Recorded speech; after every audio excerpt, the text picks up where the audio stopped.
ओम शांति। 16-3-26 की मुरली है। बाबा कहते हैं, तुम्हें सदगति की सबसे न्यारी मत मिली है कि देह के सब धर्म त्याग, आत्म अभिमानी भव, मामेकम याद करो। सदगति कैसे मिलेगी हमें? आत्म अभिमानी बनेंगे, देह के सब धर्म को त्यागेंगे और बाबा को याद करेंगे। तो प्रश्न है, जो परमात्मा को नाम रूप से न्यारा कहते हैं उनसे तुम कौन सा प्रश्न पूछ सकते हो? उनसे हम पूछें कि गीता में जो दिखाते हैं अर्जुन को अखंड ज्योति स्वरूप का साक्षात्कार हुआ, बोला बस करो, अब हम सहन नहीं कर सकते, तो फिर नाम रूप से न्यारा कैसे कहते हो? बाबा कहते हैं, मैं तो तुम्हारा बाप हूँ। बाप का रूप देखकर बच्चा खुश होगा, वह कैसे कहेगा कि मैं सहन नहीं कर सकता हूँ? दोनों बातें कैसे हो सकती है? आज की मुरली में दो कंट्रास्ट बातों को बाबा क्लियर किए। दोनों बातें कैसे हुए? नाम रूप से न्यारा कैसे हुआ, फिर ज्योति स्वरूप बोल रहे हैं, अर्जुन ऐसे बोल रहे हैं। तो बाबा कहते हैं ये ऐसा नहीं है। गीत है तेरे द्वार खड़ा। अब बाबा क्लियर किए हैं कि कौन द्वार पे खड़ा है। तो भक्त कहते हैं, पुकारते रहते हैं बाबा को कि बाबा हम कंगाल हो गए हैं, आकर हमारी झोली भरो। भक्त कहते हैं। तो बाबा कहते हैं, भक्त कौन है? भक्त और देवता कभी एक नहीं है, दोनों एक नहीं है। बाबा कहते हैं, जो देवी देवता है, जो स्वर्गवासी हैं, वो धीरे धीरे पुनर्जन्म लेते लेते नीचे की ओर सीढ़ी नीचे की ओर उतरते हैं। वो नरकवासी बन गए, पुजारी बन गए, भक्त कंगाल बनते हैं और फिर बाबा को याद करते हैं। फिर बाप बैठ बच्चों को समझाते हैं। बाबा कहते हैं, ये बात और कोई नहीं समझ सकता है, मनुष्य आत्मा तो समझ ही नहीं सकती कि जो देवी कुल की आत्मा है वो ही सबसे पहले भक्ति शुरू करती है और वही बाबा को पुकारती है। तो भक्त भगवान से धन मांगते हैं, तुम बच्चे क्या मांगते हो? तो बाबा कहते हैं, तुम क्या मांगते हो? हम तो कहते हैं बाबा हम स्वर्ग के मालिक बनेंगे, क्योंकि हमारा बाबा नई दुनिया बना रहे, तुम उसके मालिक बनेंगे।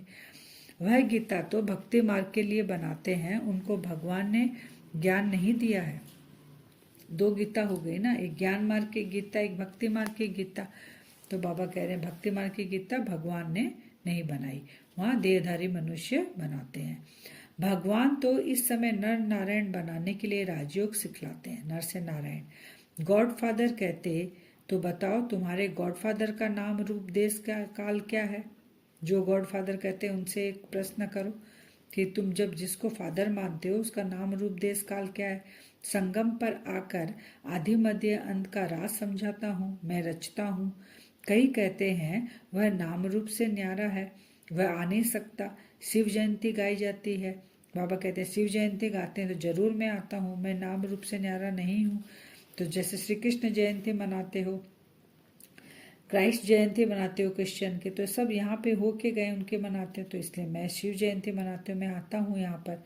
भगवान भारत की झोली कब उभरते हैं ये किसी को भी पता नहीं है।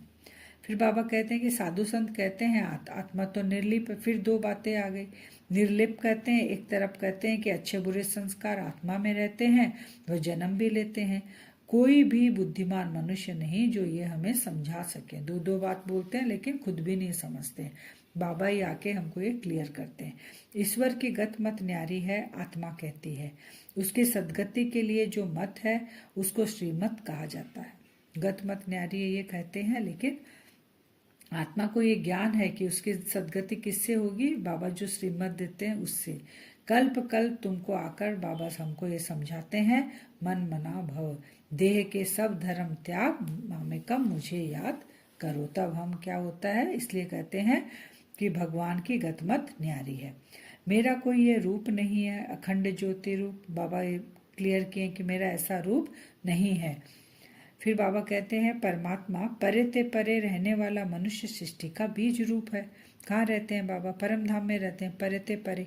बाबा कहते हैं 5000 वर्ष पहले स्वर्ग था, फिर 16 कला थी, फिर उसके बाद 2 कला कम हो गई, त्रेता युग आया, फिर द्वापर युग आया, फिर कलयुग आया।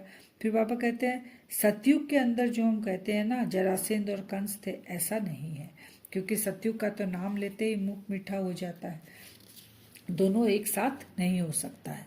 फिर बाबा कहते हैं भक्त नोदा भक्ति करते हैं तो उनको साक्षात्कार हो जाता है, दर्शन कर लेते हैं कुछ क्षण के लिए, लेकिन उससे मिला क्या? कुछ क्षण सुख मिला, फिर वो खलास। तो बाबा कहते हैं उनको मुक्ति, जीवन मुक्ति तो नहीं मिली। फिर बाबा सीढ़ी के बारे में समझाते हैं, पूरा विस्तार कराते हैं, कैसे हम ऊपर देवी देवता थे, कैसे हम धीरे धीरे नीचे उतरकर आज हम कलयुग के एंड तक हम आकर पहुंच गए हैं। तब बाबा आते हैं हमको वापस फिर वैसा देवी देवता बनाने के लिए। फिर बाबा कहते हैं श्री कृष्ण का रूप दिव्य दृष्टि से हम देख सकते हैं, लेकिन यह रूप जो है उनका चैतन्य में सतयुग में एक ही बार होता है, क्योंकि 84 जन्म होता है। तो 84 जन्म में वो रूप कि श्री कृष्ण का जो रूप है वो 84 जन्म में एक ही बार मिलता है। फिर बाबा कह रहे हैं कि आधा आधा दुख और सुख होता है। सतयुग त्रेता में सुख होता है और द्वापर कलयुग में दुख होता है। फिर भगवान हुआ 100% सॉल्वेंट एवर हेल्दी वेल्दी थे, उसको गार्डन ऑफ अल्लाह कहा जाता था। किसको? सतयुग को। अब बाबा कह रहे अब क्या है? गार्डन ऑफ अल्लाह के अपोजिट में अभी जंगल है, कांटों का जंगल। बाबा कहते हैं तुम काम कटारी चलाकर सबसे बड़ा पाप करते हो और कांटे बन गए हो। फिर बाबा कहते हैं जैसे तुम्हारी आत्मा एक स्टार है, बाबा कह रहे मैं भी वैसा ही एक छोटा सा स्टार हूँ, लेकिन मैं सुप्रीम सोल हूँ, मैं सच चित आनंद स्वरूप हूँ, मुझे ही पुकारते हैं। सदगति दाता बाप है, दुर्गति दाता बाबा कहते हैं रावण है। बाबा ड्रामा का मुख्य एक्टर, क्रिएटर और डायरेक्टर है। बाबा सारे शास्त्रों का सार ब्रह्मा मुख से हमें समझाते हैं। बाबा फिर कल्प वृक्ष के बारे में भी बताते हैं कि कल्प वृक्ष कैसे विस्तार में जाता है, कैसे विस्तार से कल्प वृक्ष से हम लोग आते हैं और कैसे हम आकर यहाँ पहुँचे और बाबा को फिर हम पुकारते हैं कि बाबा आकर हमारी झोली भर दो। आज का वरदान है विस्तार को सार में समाकर अपनी श्रेष्ठ स्थिति बनाने वाले बाप समान लाइट माइट हाउस भव। कब लाइट माइट हाउस बनेंगे? जब विस्तार को सार में लेके आएंगे। तो विस्तार को समाकर सार में स्थित होने का अभ्यास करो, इससे अन्य आत्माओं को भी एक सेकंड में सारे ज्ञान का सार अनुभव करा सकेंगे। स्लोगन है अपनी वृत्ति को पावरफुल बनाओ तो सेवा में वृद्धि स्वतः होगी। पावरफुल वृत्ति से सेवा में वृद्धि होगी। अव्यक्त सारे निश्चय के फाउंडेशन को मजबूत कर सदा निर्भय और निश्चिंत रहो। बाबा एक एक टॉपिक में समझाते हैं। यदि निश्चय रूपी फाउंडेशन पक्का है तो सहज योगी, निर्मल स्वभाव, शुभ भावना की वृत्ति, आत्मिक दृष्टि वाले होंगे। चलन और चेहरे से हर समय सरलता की झलक अनुभव होती रहेगी। ओम शांति।